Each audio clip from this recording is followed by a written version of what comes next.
Lecture du livre des Actes des Apôtres. À Jérusalem, par les mains des apôtres, beaucoup de signes et de prodiges s'accomplissaient dans le peuple. Tous les croyants, d'un même cœur, se tenaient sous le portique de Salomon. Personne d'autre n'osait se joindre à eux. Cependant, tout le peuple faisait leur éloge. De plus en plus, des foules d'hommes et de femmes, en devenant croyants, s'attachaient au Seigneur. On allait jusqu'à sortir les malades sur les places, en les mettant sur des civières et des brancards. Ainsi, au passage de Pierre, son ombre couvrirait l'un ou l'autre. La foule accourait aussi des villes voisines de Jérusalem, en amenant des gens malades ou tourmentés par des esprits impurs. Et tous étaient guéris.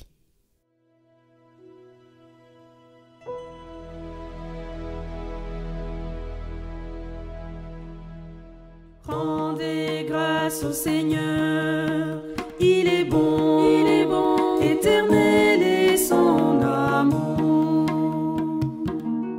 Oui, que le dise Israël, éternel est son amour. Qu'il le dise la maison d'Aaron, éternel est son amour. Qu'ils le disent ceux qui craignent le Seigneur, éternel est son amour. La pierre qu'ont rejetée les bâtisseurs est devenue la pierre d'angle. C'est là l'œuvre du Seigneur, la merveille devant nos yeux.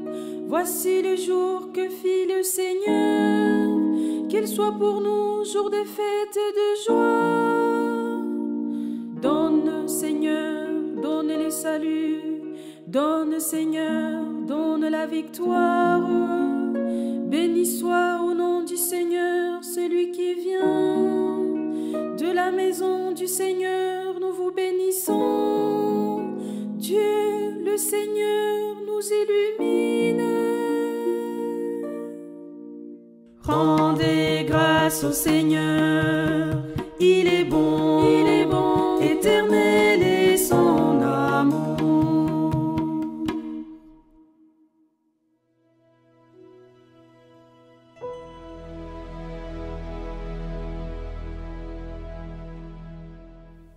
Lecture de l'Apocalypse de Saint Jean.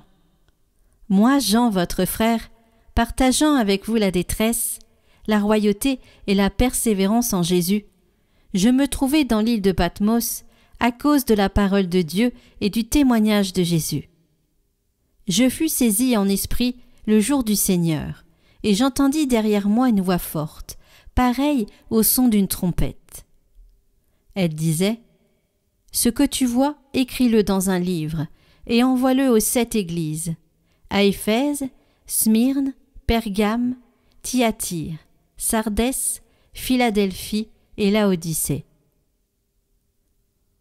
M'étant retourné, j'ai vu 7 chandeliers d'or, et au milieu des chandeliers, un être qui semblait un fils d'homme, revêtu d'une longue tunique, une ceinture d'or à hauteur de poitrine. Quand je le vis, je tombai à ses pieds comme mort, mais il posa sur moi sa main droite en disant: Ne crains pas, moi je suis le premier et le dernier, le vivant. J'étais mort, et me voilà vivant pour les siècles des siècles.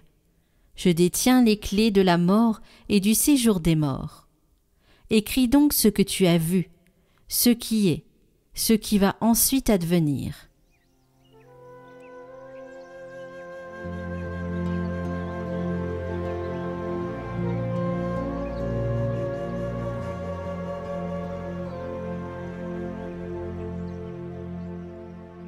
Évangile de Jésus-Christ selon saint Jean. C'était après la mort de Jésus, le soir venu, en ce premier jour de la semaine, alors que les portes du lieu où se trouvaient les disciples étaient verrouillées par crainte des Juifs.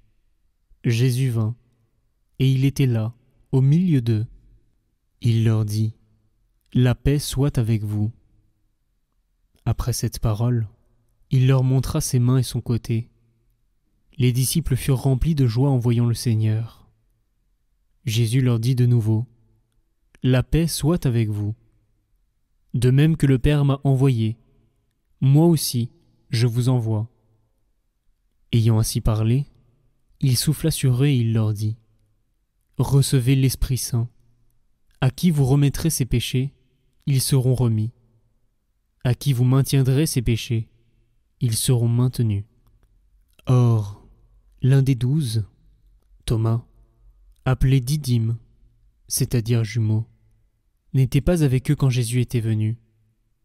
Les autres disciples lui disaient : « Nous avons vu le Seigneur. » Mais il leur déclara : « Si je ne vois pas dans ses mains la marque des clous, si je ne mets pas mon doigt dans la marque des clous, si je ne mets pas la main dans son côté, non, je ne croirai pas. » 8 jours plus tard, les disciples se trouvaient de nouveau dans la maison, et Thomas était avec eux. Jésus vient, alors que les portes étaient verrouillées, et il était là, au milieu d'eux. Il dit : « La paix soit avec vous. » Puis il dit à Thomas : « Avance ton doigt ici, et vois mes mains. Avance ta main, et mets-la dans mon côté. Cesse d'être incrédule, sois croyant. » Alors Thomas lui dit : « Mon Seigneur et mon Dieu. » Jésus lui dit : « Parce que tu m'as vu, tu crois. Heureux ceux qui croient sans avoir vu. » Il y a encore beaucoup d'autres signes que Jésus a faits en présence des disciples et qui ne sont pas écrits dans ce livre. Mais ceux-là ont été écrits pour que vous croyiez que Jésus est le Christ, le Fils de Dieu, et pour qu'en croyant, vous ayez la vie en son nom.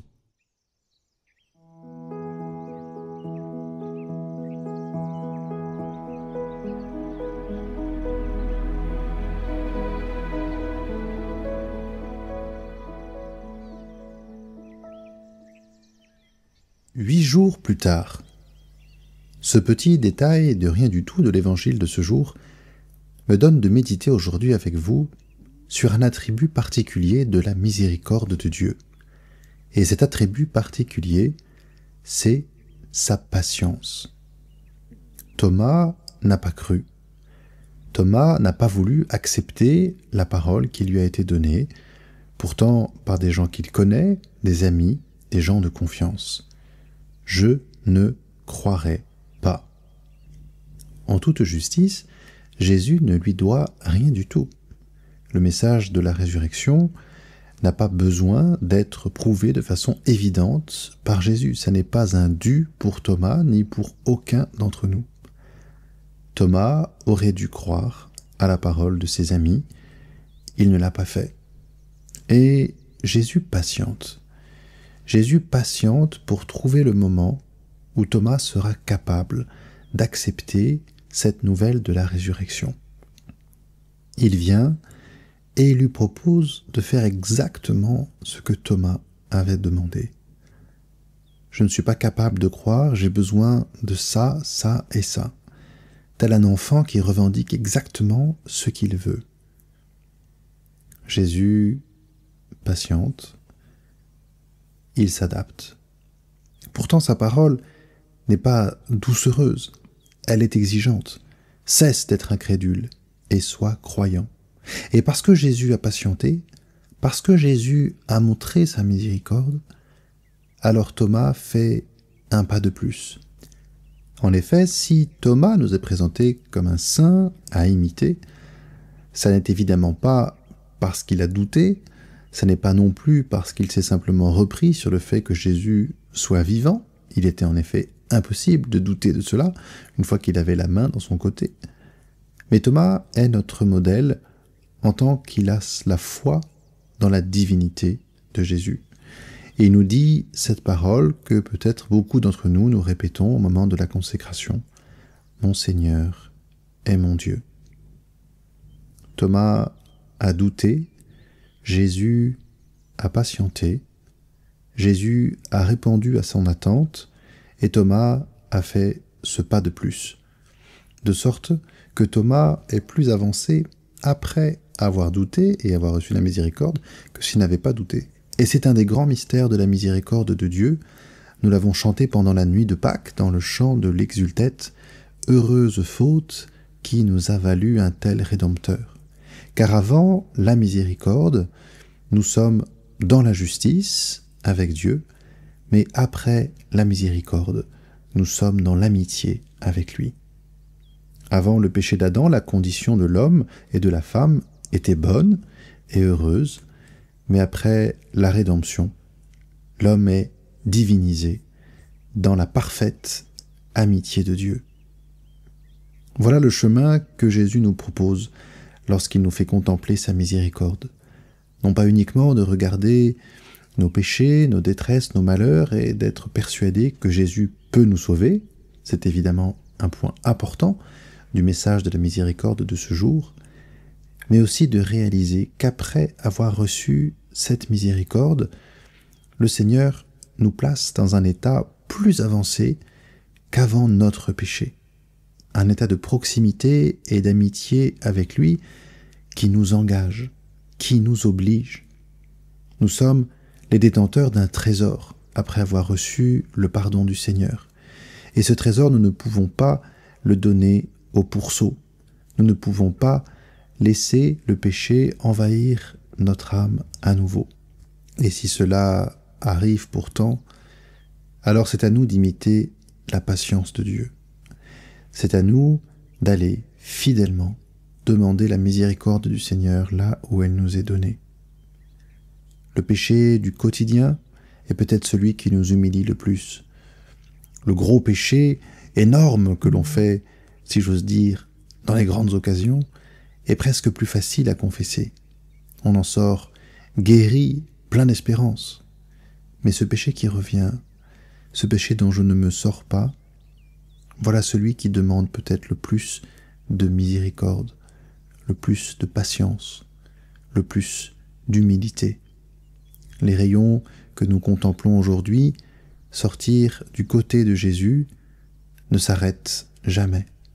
Il n'y a pas de limite à leur portée, il n'y a pas de limite à l'intensité de la source. Le cœur brûlant de Jésus brille d'une lumière que rien ne peut arrêter, que rien ne peut éteindre. Nous ne pouvons pas aller suffisamment loin pour que les rayons de sa miséricorde ne puissent nous atteindre.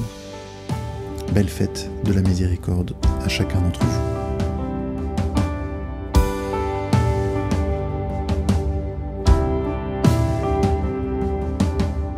Par ta main guide-nous, Seigneur, transforme-nous en ton amour, rassemble-nous en un peuple saint qui porte en ce monde ta paix. Le cœur broyé, l'âme emplie de peur, cachions loin de toi, mais pour nous racheter, tu t'es fait l'un de nous. Éternelle est ta miséricorde. Par ta main guide-nous, Seigneur, transforme-nous en ton amour, rassemble-nous en un peuple saint qui porte en ce monde ta paix.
Transforme-nous en ton amour. Rassemble-nous en un peuple saint qui porte en ce monde ta paix. Venez à lui, il est la vie. N'ayez pas peur. Venez à lui, il est la vie. N'ayez pas peur. Venez à lui, il est la vie. N'ayez pas peur. Venez à lui, il est la vie. N'ayez pas peur. Par ta main guide-nous, Seigneur. Transforme-nous en ton amour. Rassemble-nous en un peuple saint qui porte en ce monde ta paix. Par ta main guide-nous, Seigneur. Transforme-nous en ton amour. Rassemble-nous en un peuple saint qui porte en ce monde ta paix.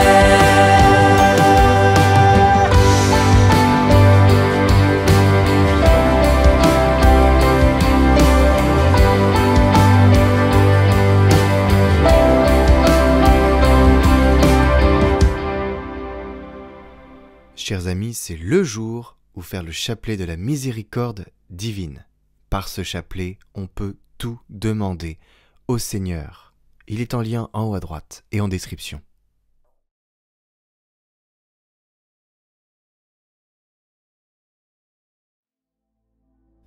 Prions pour toutes les intentions déposées en commentaire cette semaine.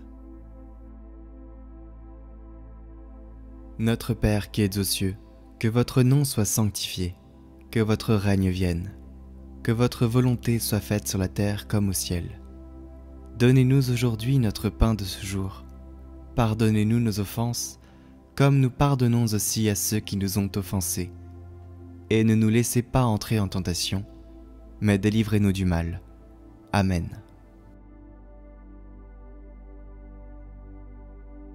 Je vous salue Marie, pleine de grâce. Le Seigneur est avec vous.